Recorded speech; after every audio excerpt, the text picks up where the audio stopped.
আমার মনের ঘরেতে আমি রেখেছি যারে, দু জাহানের বাদশা নবী কামলিওয়ালা রে, দু জাহানের বাদশা নবী কামলিওয়ালা রে।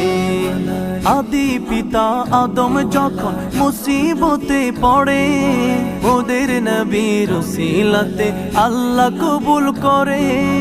আদি পিতা আদম যখন মুসিবতে পড়ে, ওদের নবীর উসিলাতে আল্লাহ কবুল করে।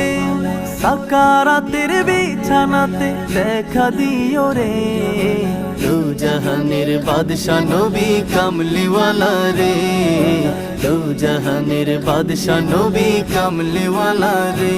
আমার মনের ঘরেতে আমি রেখেছি যারে, দু জাহানের বাদশা নবী কামলিওয়ালা রে।